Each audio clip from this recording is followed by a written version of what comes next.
সোনপাপড়ি বানানো এতটা সহজ আমি তো কল্পনাও করতে পারিনি। আর নিজের হাতে সোনপাপড়ি বানিয়ে খাওয়ার মজাটাই আলাদা।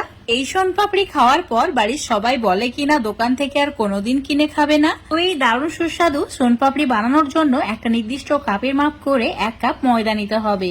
আর ময়দাটাকে অবশ্যই চেলে নিতে হবে। এবার ওই কাপের মাপ করে 1/2 কাপ ছোলার ডালের বেসন নিতে হবে, সেটাকেও চেলে নিতে হবে। এখানে কিন্তু ছোলার ডালের বেসনটাই নেবে। এবার এই দুটি উপকরণ একসঙ্গে ভালো করে মিশিয়ে নিতে হবে। মেশানো হয়ে গেলে চুলোর উপর একটা ফ্রাই প্যান নিতে হবে। অ্যাড করে দিতে হবে 1 টেবিল চামচ ঘি।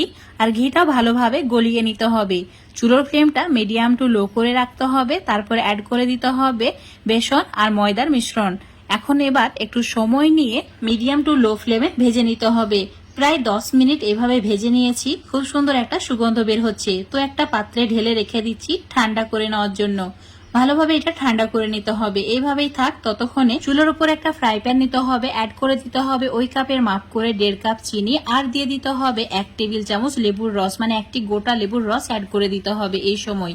আর দিয়ে দিতে হবে 1/2 কাপ জল। তারপর একদম নাড়াচাড়া করা যাবে না যতক্ষণ না চিনিটা গলে যাচ্ছে। চিনি গলে গেলেই চুলোর ফ্লেমটা মিডিয়ামে রেখে অনবরত এভাবে জাল করে নিতে হবে। আর এই চিনির রসটাকে ঘন করে নিতে হবে। আর এইভাবে চেক করে দেখে নিতে হবে এটা গোটা বাজছে কিনা। যখন দেখবে ঠিক এইরকম একটা চকলেটের মতো হয়ে যাচ্ছে আর টানলে ঠিক এইরকম রাবারের মতো বড় হয়ে যাচ্ছে, মানে একদমই পারফেক্ট হয়েছে। তো একটু নাড়াচাড়া করে কালারটা একটু ব্রাউন হওয়া পর্যন্ত অপেক্ষা করতে হবে। আর সঙ্গে সঙ্গে একটা থালার মধ্যে অল্প একটু ঘি ব্রাশ করে নিয়ে এই থালাতে চিনির মিশ্রণটা অ্যাড করে দিতে হবে। আর একদম ঠান্ডা করে নিতে হবে। তো একটা হাতা বা চামচের সাহায্যে এই কাজটি কিন্তু করতে হবে। এইভাবে অনবরত নাড়াচাড়া করে মিশ্রণটা একদম ঘন করে নিতে হবে। এখন তোমাদের 3 মিনিট পর দেখাচ্ছি। দেখতেই পাচ্ছ চিনির মিশ্রণটা অনেক বেশি টান হয়ে গেছে। তো এবার এটাকে হাতের মধ্যে নিয়ে নিতে হবে। এটা কিন্তু এখন অনেক গরম, তাই হাতের মধ্যে অল্প একটু জল নিয়ে ঠিক এইভাবে নিয়ে টানতে হবে। অনবরত এভাবে টানতে হবে। আর একদম সাদা একটা দড়ির মতো করে রেডি করে নিতে হবে। এইভাবে টানলেই কিন্তু এর কালারটা চেঞ্জ হয়ে যাবে, দেখতেই পাচ্ছ। আর এটা কিন্তু অনেক বেশি সিল্কি হচ্ছে। এইভাবে অনবরত টানতেই হবে, একদমই থামা যাবে না, নাহলে এটা কিন্তু শক্ত হয়ে যাবে। গরম থাকা অবস্থায় কিন্তু এই কাজটি করতে হবে। তাই হাতে যদি গরম লাগে তাহলে অল্প করে হাতে জল লাগিয়ে নিতে হবে। আর এইভাবে দুই প্রান্ত জয়েন করে একটা রিং এর মতো বানিয়ে নিতে হবে। তারপর বেসন আর যে ময়দার মিশ্রণটা ভেজে রেখেছিলাম সেটা অল্প অল্প করে এভাবে দিতে হবে।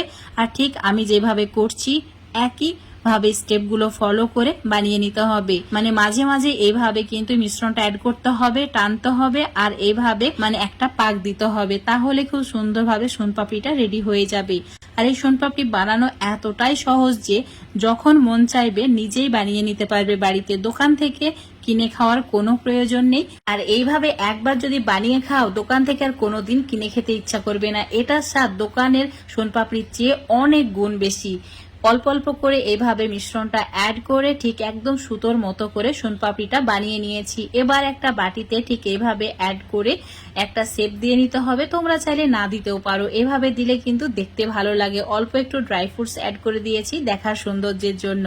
তো সোনপাপড়ি রেডি হয়ে গেছে। তো বন্ধুরা অবশ্যই এইভাবে একবার বানিয়ে খেয়ে দেখবে। আজকের এই সোনপাপড়ি রেসিপিটা যদি তোমাদের ভালো লেগে থাকে অবশ্যই লাইক শেয়ার কমেন্ট করে দেবে। ফেসবুক পেজ থেকে দেখলে পেজটাকে ফলো করে নেবে। ইউটিউব থেকে দেখলে চ্যানেলটাকে সাবস্ক্রাইব করে রাখবে আরো এরকম রেসিপিগুলো পাওয়ার জন্য। দেখতে পাচ্ছ কতটা সুন্দর হয়েছে আর এই সোনপাপড়ি বানানো কতটা সহজ।